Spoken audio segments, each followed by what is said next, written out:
we were having a conversation about these. They're around here. They're called Yonder pouches. That's the brand name, I guess. I don't know what they're called by you guys, but they're these cell phone pouches that the schools are giving every kid. And when they come into school in the morning, they got to put their phone in this Yonder pouch and lock it. And they can't open it. There's no access to their phone throughout the entirety of the day. And then at the end of the day, there's like a magnet that they put it on, and it unlocks it, kind of like taking a tag off of a shirt at a department store, right? And then they can take their phone out. And I was talking about how while I understand that we need to keep kids off of phones in class, and that's a distraction, and they can cheat and all kinds of different things, and I understand why we're doing it, I don't like the practice because I want my kid to have access to their phone in case of an emergency. And when I say emergency, we all know what I'm talking about. We're talking about a school shooting. Not that the kid got sick and threw up in the bathroom, or even not that the kid broke his arm. Somebody from the school I know is going to call me. I get that part. We all know what I'm talking about, right? The school shootings. Somebody's walking through the halls with an AR-15, blowing kids away. And I've got a handful of comments like this, which is, well, we forgot that there are generations of people that existed before cell phones. No, I didn't forget that. I know that. I'm part of the generation that grew up prior to cell phones. Like 100 grew up all the way to adulthood without cell phones. I think cell phones came on while the millennials were still growing up, and obviously Gen Z and Gen Alpha have never known a world without cell phones. But yeah, I'm well aware that there were generations.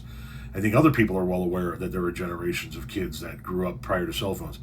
I think that a couple of things are being missed here. First, those earlier generations, my generation, we didn't have to deal with school shootings.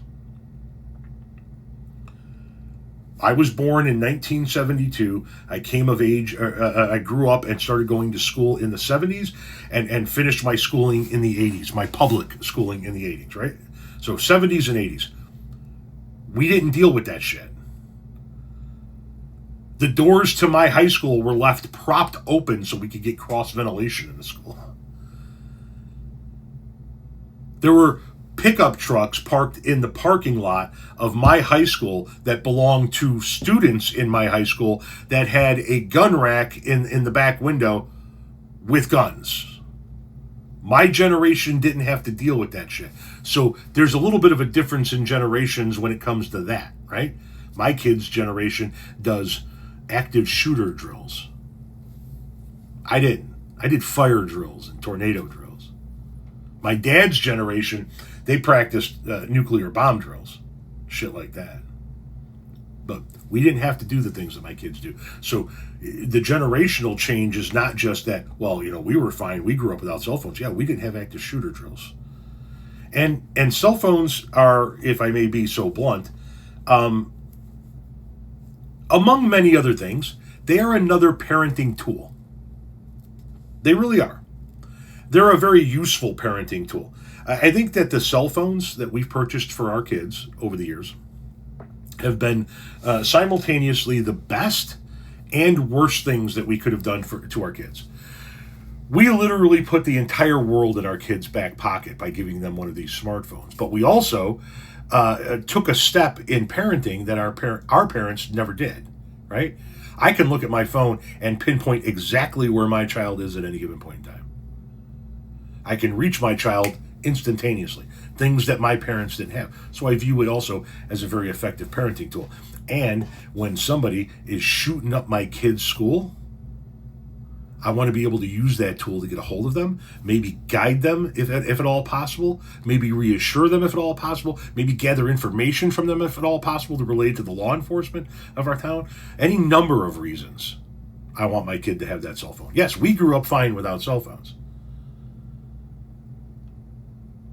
But that doesn't mean that those cell phones don't play a very useful role in today's day and age. Especially how different everything is today. And it is very different.